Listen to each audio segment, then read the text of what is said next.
Sa kasamaang palad, wala talagang pakialam si Ikay kung mabubuhay pa o mamamatay ang kanyang ama. Imbes na alalahanin ang totoong pamilya niya, mas pinipili niyang bigyan ng oras at atensyon ang kanyang virtual family. Isinuot ulit ni Ikay ang kanyang virtual reality set at muling pumasok sa mundo ng planet. Pero hindi niya alam, pati pala si Asuma ay may sarili ring VR headset at naglalaro rin bilang isang kilalang character.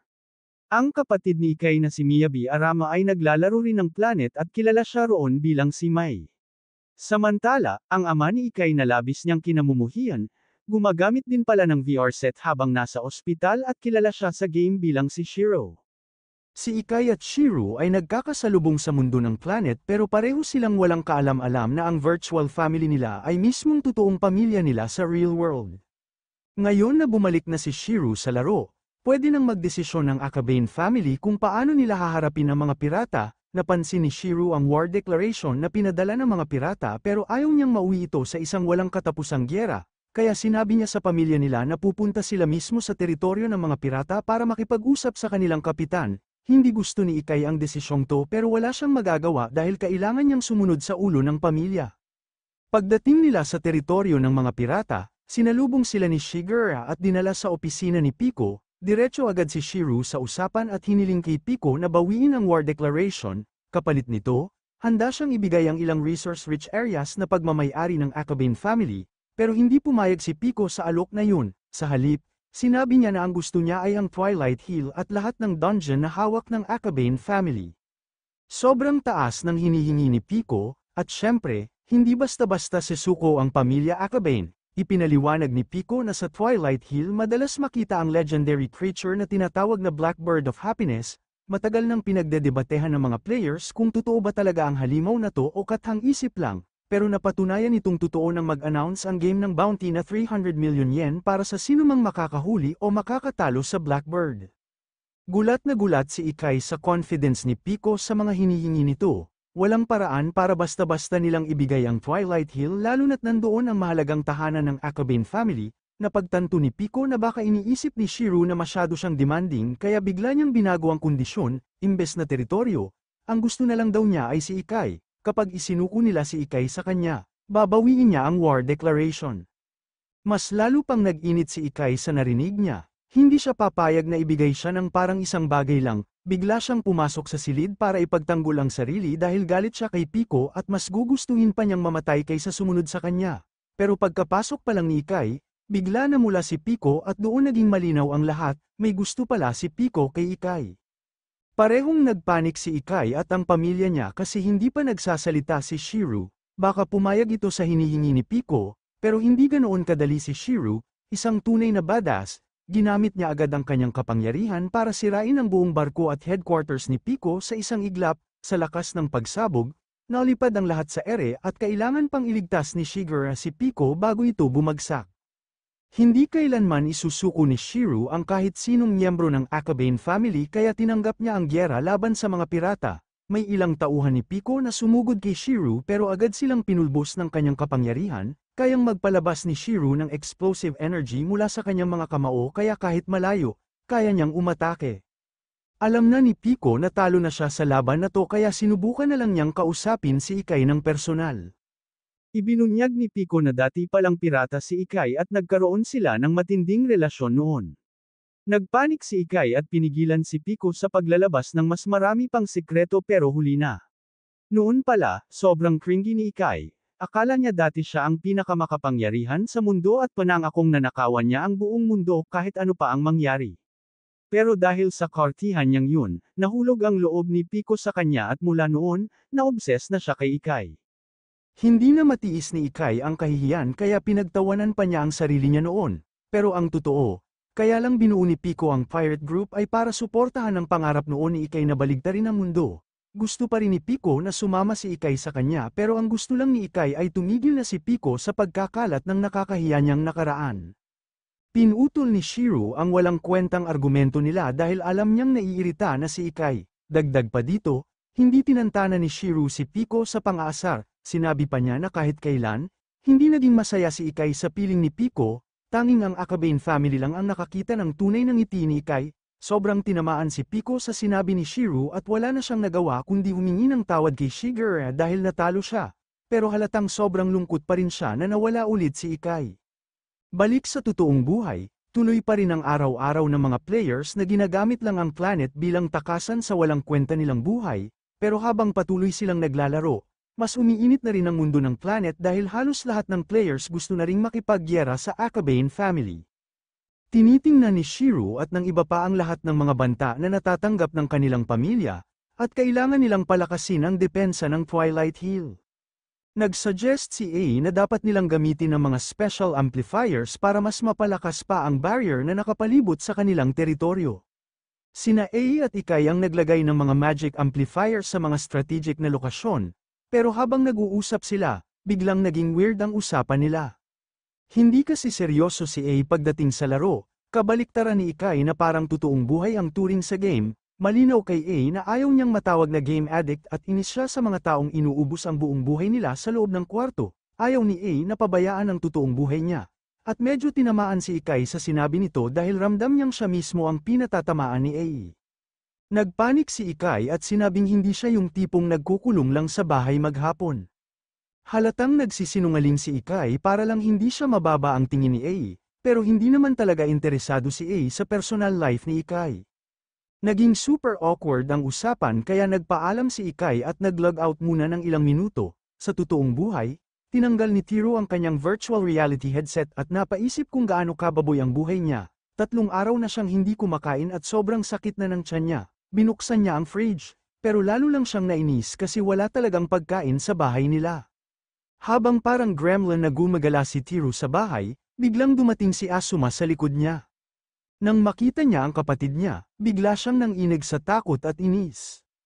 Ayaw niyang makita siya ni Asuma kasi alam niyang hinahamak siya nito. Napansin ni Asuma na gutom si Tiro at nagtanong kung bakit hindi siya nagpa-part-time para makabili ng pagkain. Tumagos sa puso ni Tiro ang patama sa pagiging tambay niya kaya nanahimik na lang siya. Sa kabila ng lahat, pinili pa rin ni Asuma na maging mabait at nilutuan siya ng omyeres. Habang nagluluto si Asuma, panay ang small talk pero nakatayo lang si Tiro na parang awkward na stick figure.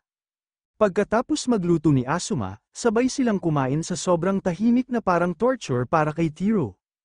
Ayaw niyang pinagmamasdan siya ni Asuma, pero sobrang sarap ng omyeres kaya hindi niya napigil ang kainin agad-agad. Kahit papano, nagawa ni Tiro na magbigay ng awkward na papuri sa luto ni Asuma. Pero hindi pa tapos si Asuma sa pangaral niya, sabi niya kay Tiro na dapat mag-practice itong lumabas at mag-touch ng grass. Ayaw na ayaw marinig ni Tiro ang ganong suggestion at sa sobrang gulat niya, muntik pa siyang mabulunan sa kinakain niya. Sa wakas, natapos din ang awkward na eksena at bumalik si Tiro sa laro bilang Ikai. Sa virtual world, kasalukuyang lumalaban sina Shiro at may laban sa fleet ng mga battleship na umatake sa Twilight Hill. Pinanood lang ni Ikai at A kung paano dinurog ni Shiro at may ang buong fleet na parang wala lang, sandali lang, ubos na agad ang lahat ng kalaban, pero hindi nag-iisa ang Akabane family sa laban na to. Nairita si Ikai nang makita niyang paparating ang 2 miyembro mula sa Granada Company. Ang Granada ay isang makapangyarihang guild sa mundo ng planet at kaalyado ng Aaban family. Ang pangalan ng kanilang presidente ay Leon at kasama niya si Seisamata, isang miyembro ng guild. Masayang tumulong si Leon sa Aaban family dahil nagbibigay sila ng maraming resources sa Granada Guild. Kapag humina ang depensa ng Aaban, magiging problema rin ito para kay Leon. Pagkatapos tumulong sa laban, umalis na muna sina Leon at Seisamata, pero halatang may malaking interes si Leon sa kinabukasan ng pamilya.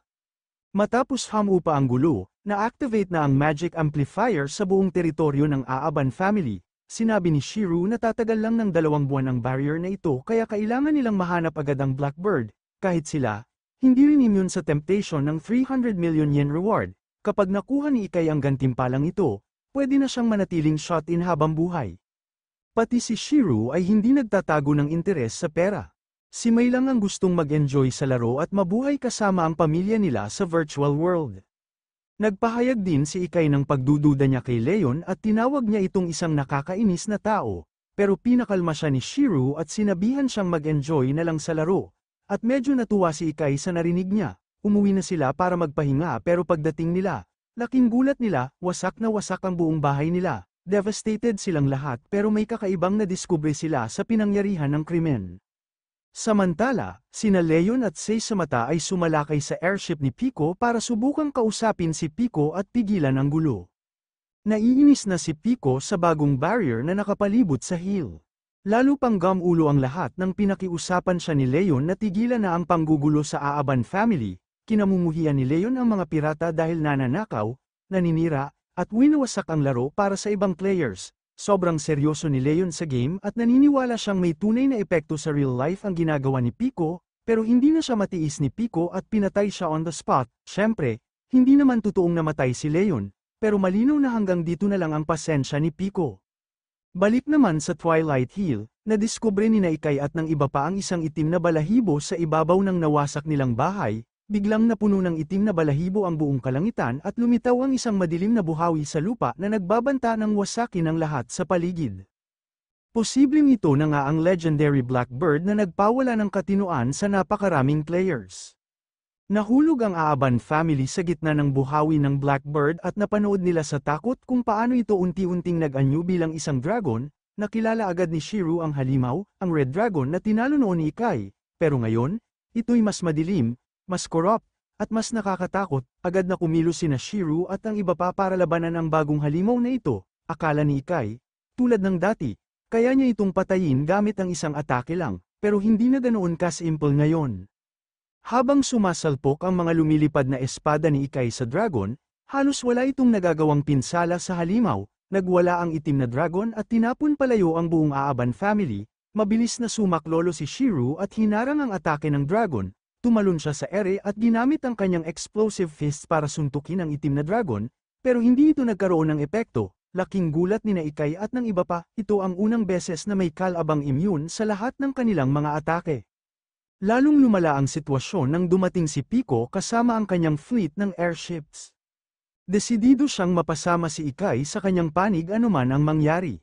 Inutusan niya ang fleet na pagbabarili ng Akabane family, pero pinigilan ng barrier ang lahat ng bala. Hindi natinag si Pico at lalo pang pinaigting ang pag-atake, pero pinigilan siya ni Shigeru. Gusto niyang suriin muna ni Pico ang buong sitwasyon kaysa basta na lang mag-aksaya ng resources. Naisip ni Shigeru na baka patayin ng itim na dragon ang Aaban family, at kung mangyari yun, mas madali na para kay Pico ang makuha ang gusto niya. Samantala, pinaplano ni Shiro kung paano nila mapapatay ang itim na dragon. Hindi pa nila alam kung talagang konektado ito sa Blackbird, pero malalaman lang nila kung matapos nilang talunin ang halimaw. Alam ni Shiro ang lakas at kahinaan ng bawat miyembro ng pamilya. Alam niyang si Ikay ang may pinakamalakas na single strike attack at siya rin ang nakatalo sa Red Dragon noon. Inutusan niya si Ikay na ilabas ang kanyang espada, at ito in-enchant ni Mai. Ginamit ni Shiro ang kanyang explosive fist para ihagi si Ikay ng buong lakas papunta sa dragon. Tumama si Ikay sa dibdib ng halimaw, pero hindi pa rin ito sapat para mapatigil ang dambuhala. Nagpatuloy sa pag-atake ang itim na dragon, at muntik ng madurog sina Mai at isa pang miyembro ng pamilya. Dahil mas mahalaga ang healing powers ni Mai, pinili ni A na isakripisyo ang sarili at itinulak palayo si Mai. Bago siya durugin ng dragon, biniro pa niya si Mai na i-revive siya mamaya.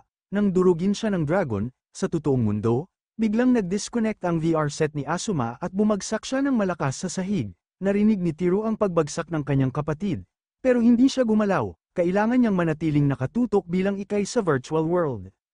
Inasahan ni Mai na anden pa rin ang katawan ni A sa game, pero nang lapitan niya ito para i-revive, napansin niyang tuluyan na itong nag-log out. Nagtaka sila dahil ang pagkamatay sa laro ay hindi agad nagla-log out ang player. Pinapanood din ni Leon ang laban at tuluyan na siyang naniwalang ang dragon na ito ay ang Blackbird. Isa itong halimaw na kayang sirain ang cyberspace at makapinsala sa totoong mundo. Na-realize din ito ni Shiro at agad niyang inutusan sina Ikay at Mai na mag-log out, hindi alam ng dalawa kung bakit, pero sumunod pa rin sila. Si Shiro na lang ang naiwan para harapin ang Blackbird. Nakita niya kung paano tumubo ng malalaking itim na pakpak ang dragon sa likod nito. Natupad ang kinatatakutan ni Shiro, kaya nag-log out na rin siya. Sa totoong mundo, tinanggal ni Kejaro ang kanyang VR headset at agad tumawag sa telepono. Inutusan niya ang isang tao na hanapin ang lokasyon ng player na si A at magpadala ng ambulansya sa kanyang bahay. Hindi alam ni Kejaro na ang sariling anak niyang si Asuma ang violently na disconnect ng halimaw. Sinimulan ni Kejaro ang kanyang secret plan na tinatawag na Good Night World, at naghanda sa paparating na laban, kahit na pinipigilan pa siya ng mga nurse sa ospital. Samantala, naiinis si Teru na pinalog out sila ni Shiro. Nagdesisyon siyang mag-login ulit para harapin ang Blackbird mag-isa, pero narinig niyang tinatawag siya ni Asuma. Kinabahan si Teru habang naglakad palabas ng kanyang kwarto papunta sa madilim na hallway, patuloy niyang naririnig ang boses ni Asuma, pero mahina na ito, 6 na taon na mula nang huli siyang pumasok sa kwarto ng kanyang kapatid, nang dahan-dahan niyang binuksan ang pinto, nagulat siya nang makita si Asuma na nakasubsob sa sahig. Sabi ni Asuma, hindi na niya maigalaw ang kaliwang bahagi ng kanyang katawan. Akala pa rin ni Teru na isang malupit na biro lang ito, pero kailangan talagang tulungan ni Asuma. Agad na tumakbo si Teru, pero pinigilan siya ni Asuma at sinabing tumawag muna siya ng ambulansya.